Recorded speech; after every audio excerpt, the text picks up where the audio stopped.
नमस्कार दोस्तों, आप सभी का हार्दिक स्वागत है हेल्थ क्यू चैनल में। ये एक हेल्थ अवेयरनेस चैनल है जहां मेरा उद्देश्य है कि मैं आपको मोटिवेट कर सकूं आपके हेल्थ के प्रति। आज मैं एक बहुत ही इम्पोर्टेंट टॉपिक पे बात करने वाली हूँ। आज मैं बात करने वाली हूँ आपके पोस्चर के बारे में। क्यों ये पोस्चर इतना इम्पोर्टेंट है? क्या हो जाएगा अगर हम हमारे पोस्चर का ध्यान नहीं रखते हैं? आपने बहुत बार ये सुना होगा अपने फिजियोथेरेपिस्ट के पास, अपने डॉक्टर के पास, और अगर आप मेरे वीडियोस अगर रेगुलरली देखते हैं, मैं भी कई बार कहती हूँ अपने पोस्चर को इम्प्रूव करना बहुत ज़रूरी है। अगर आप अपने पोस्चर को ठीक रखते हो तो काफ़ी हद तक के प्रॉब्लम कम की जा सकती है। तो आखिर क्यों ऐसा है कि हमारा ये पोस्चर इतना इम्पोर्टेंट है? अगर ट्रस्ट मी दोस्तों, अगर आप इस कॉन्सेप्ट को समझ जाते हो तो आपको ऑटोमेटिकली पता चलेगा कि आपका जो बैक पेन अगर आपको रेगुलरली रहता है तो आपके पोस्चर करेक्शन की वजह से या फिर पोस्चर अलाइनमेंट को इम्प्रूव करके आप किस हद तक के अपने प्रॉब्लम्स को प्रिवेंट कर सकते हो, बैक पेन से बच सकते हो, नेक पेन से बच सकते हो। और आपको इसके साथ ही साथ ये भी पता चलेगा कि क्यों कभी कभार अपना जो कमर का दर्द होता है या गर्दन का दर्द होता है वो अपने आप ही ठीक हो जाता है और कई बार नहीं होता। तो इसके पीछे कॉन्सेप्ट है, वो है पोस्चर का कॉन्सेप्ट, और आज मैं इसी के बारे में बात करने वाली हूँ। तो चलिए शुरू करते हैं। तो दोस्तों, जब हम पोस्चर की बात करते हैं तो हमें ये समझना होगा कि आखिर पोस्चर होता क्या है, क्यों ये इतना इम्पोर्टेंट है। तो अगर आप मेडिकल टर्म्स में देखें तो पोस्चर का मतलब है हमारी बॉडी की पोजीशन या फिर एटीट्यूड, जिसमें हमारे जो बॉडी पार्ट्स है वो इस तरीके से अरेंज होते हैं कि जो हमारा डिजायर्ड फंक्शन है उसको पूरा किया जा सके।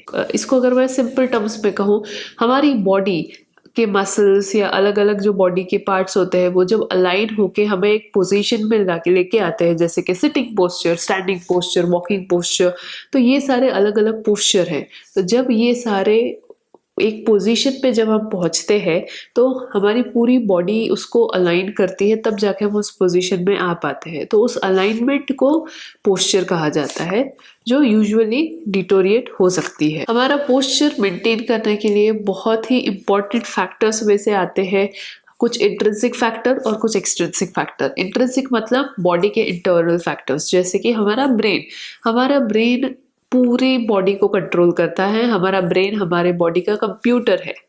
ये सिस्टम अगर खराब हो गई तो हमारी बॉडी ठीक से काम नहीं कर सकती, इसलिए ब्रेन का बहुत ही ज़्यादा इम्पोर्टेंस है। हमारा ब्रेन जो होता है वो सिग्नल देता है, मैसेज देता है हमारे मसल्स को, लिगामेंट्स को, कि आपको इस पोजीशन में रहना है, और तब जाके आप कोई एक पोस्चर अडॉप्ट करते हो। इसके साथ ही साथ जो इंटरनल स्ट्रक्चर्स होते हैं जो हमारे पोस्चर को, एक पोस्चर जैसे सिटिंग पोस्चर है फॉर एग्जांपल, अगर मैं अभी इस पोजीशन में बैठी हूँ तो मेरा ब्रेन सिग्नल्स दे रहा है इंटरनल स्ट्रक्चर्स जैसे कि ligaments, bones, joint, tendons etcetera, fascia, इन सारी चीज़ों को कि आपको एक पर्टिकुलर पोजीशन में आना है जिससे मैं बैठ पाऊंगी। इसके साथ ही साथ हमारे मसल्स, टेंडन्स, ये सारे इंटरनल फैक्टर्स होते हैं जो हमें हमारी बॉडी को एक पोजीशन में लेके आते हैं। लेकिन हमारे पोस्चर के लिए हमारा एनवायरनमेंट भी उतना ही इम्पोर्टेंट होता है। इसका मतलब हम किस जगह पे है। फॉर एग्जाम्पल, अभी मैं अपने घर पे हूँ, मैं अभी एक सोफे पे बैठी हूँ, तो ये एक एनवायरनमेंट है। अगर सोचिए मेरे पास कोई ऐसी चीज़ नहीं है जो मेरे पोस्चर को ठीक से रख सके और मैं उस पर बैठूँ, तो मेरे पोस्चर की क्या हालत होगी। तो ये एक एनवायरमेंटल एक्सट्रिंसिक फैक्टर हो गया।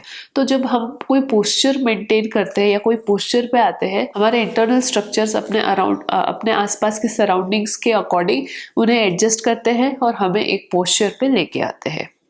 तो ये है बेसिकली एक फंक्शन पोस्चर का। लेकिन बहुत सारे ऐसे प्रॉब्लम्स हैं, again intrinsic as well as extrinsic, जिसकी वजह से हमारे पोस्चर में वेरिएशन आ सकता है, प्रॉब्लम आ सकती है, जिसके वजह से हमें दर्द महसूस हो सकता है। जब भी हम कोई गलत पोस्चर में ज्यादा देर तक के बैठते हैं, तब इस जो हमारी बॉडी का जो एक अलाइनमेंट होता है, जो ब्रेन से होकर जो बाकी सारे स्ट्रक्चर्स में एक अलाइनमेंट, एक सिस्टमेटिक चेन फॉर्म होती है, इसमें कहीं ना कहीं एक ब्रेकेज आता है, एक डिस्टर्बेंस आता है, और इस डिस्टर्बेंस की वजह से जो बॉडी है, जो ब्रेन है और हमारे जो सारे मसल्स हैं, उन्हें एडजस्ट करना पड़ता है। कुछ देर तक के वो एडजस्ट कर लेते हैं, लेकिन अगर ज़्यादा देर तक के उन्हें ऐसे ही रॉन्ग पोजीशन में बैठना पड़े तो उन्हें फिर दर्द आना शुरू हो जाता है और हमें बॉडी दर्द के माध्यम से ये सिग्नल देना शुरू करती है कि ये पोस्चर सही नहीं है, आप प्लीज अपना पोस्चर बदलिए। और तभी जब हम अपने स्ट्रेस को रिलीव कर लेते हैं, यानी कि हम अपने पोस्चर को इम्प्रूव कर देते हैं, तो धीरे धीरे पोस्चर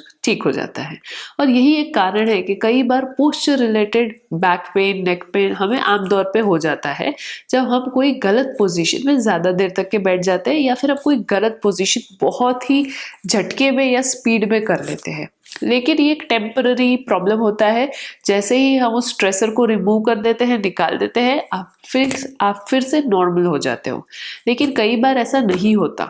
कई बार हम लोग अगर एक ही गलत पोजीशन को बार बार करते हैं या एक ही गलत पोजीशन पे बहुत लंबे समय तक के रहते हैं, बहुत लंबे समय तक के रहते हैं, तो ये जो टेम्पररी प्रॉब्लम है ये परमानेंट प्रॉब्लम हो जाती है।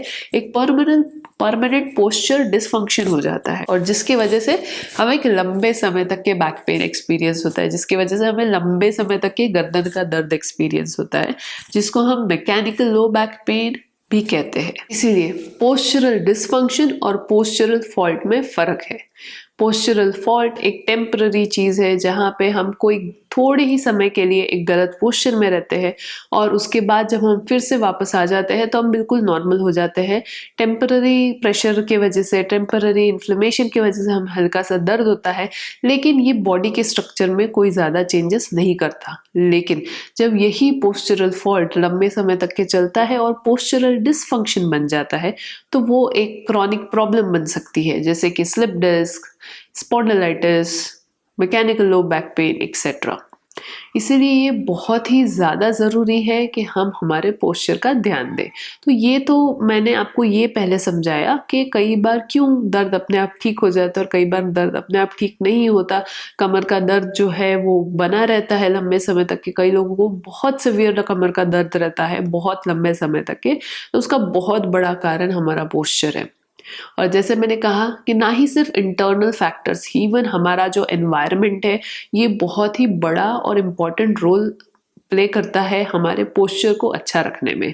अगर हमारे पास बैठने की जगह या सोने की जगह, हमारा तकिया, हमारा बेड या हमारा गद्दा अगर बहुत सॉफ्ट है, तो ये एक एनवायरमेंटल फ्लॉ हो गया। इस एनवायरमेंटल फ्लॉ के वजह से आपकी पोस्चर खराब होती है, और जिसके वजह से आपको फिर बैक पेन या फिर और भी कोई तरीके के मस्कुलर इश्यूज होते हैं। इसलिए अगर आप पोस्चर ठीक करने की बात करते हो तो आपको इंटरनल और साथ ही साथ हमारे आपके एक्सटर्नल एनवायरनमेंट को भी ठीक करना होगा। तो इंटरनल एनवायरनमेंट को कैसे ठीक कर सकते हैं? ये तो बहुत ही सिंपल है। पहला और सबसे इम्पोर्टेंट आता है ब्रीदिंग एक्सरसाइजेस। ब्रीदिंग एक्सरसाइजेस का बहुत ही इम्पोर्टेंट रोल है। अगर आप आपका नॉर्मल रेगुलर ब्रीदिंग एक्सरसाइजेस करते हो तो आपकी लंग कैपेसिटी इंप्रूव होती है, आपका जो स्पाइन है, आपका जो चेस्ट है, ये एक्सपांड होता है, और आप जो आगे की तरफ झुक जाते हो वो धीरे धीरे फिर से आप सही पोजीशन में आ जाते हो। इसलिए ब्रीदिंग एक्सरसाइज बहुत ही इंपॉर्टेंट एस्पेक्ट है। साथ ही साथ ब्रीदिंग एक्सरसाइज का ब्रेन से भी बहुत अच्छा कनेक्शन है।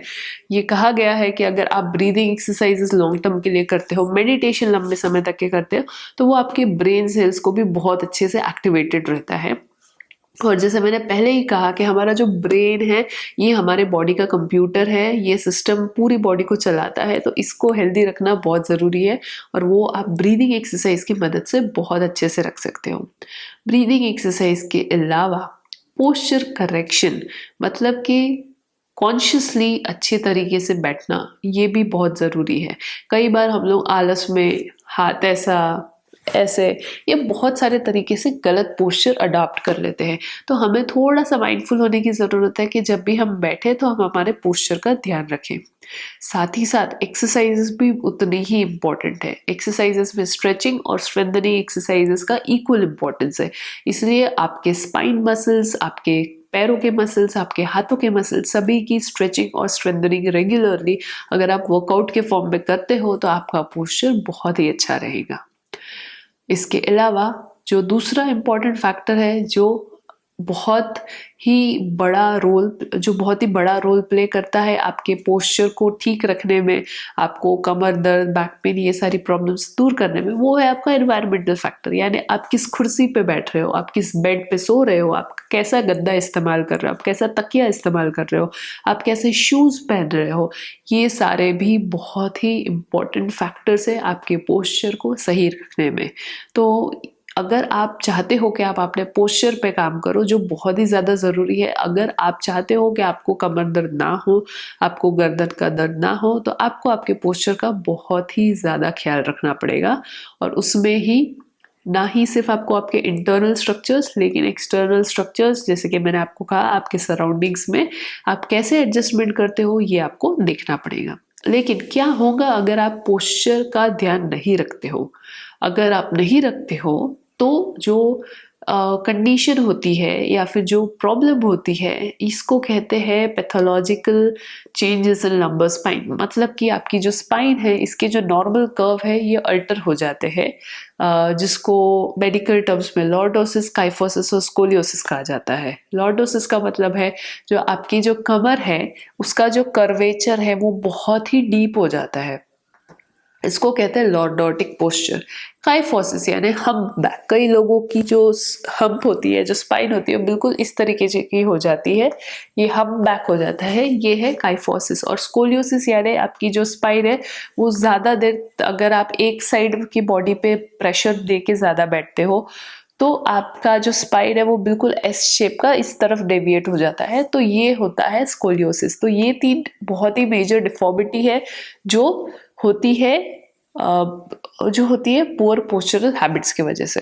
तो इसका ट्रीटमेंट भी एक्सरसाइज और एनवायरमेंटल मॉडिफिकेशंस रहता है, और इन्हीं के मदद से आप ये सारी प्रॉब्लम को बहुत ही और इन्हीं चीज़ों के, यही posture correction exercises, muscle strengthening और एनवायरमेंटल करेक्शन, इन्हीं की मदद से आप आपके पोस्चर को अच्छे से मेंटेन करके रख सकते हैं, और ये जो पैथोलॉजिकल पोस्चर्स की मैंने बात कही उसको आप प्रिवेंट कर सकते हो। तो दोस्तों ये था पोस्चर के बारे में।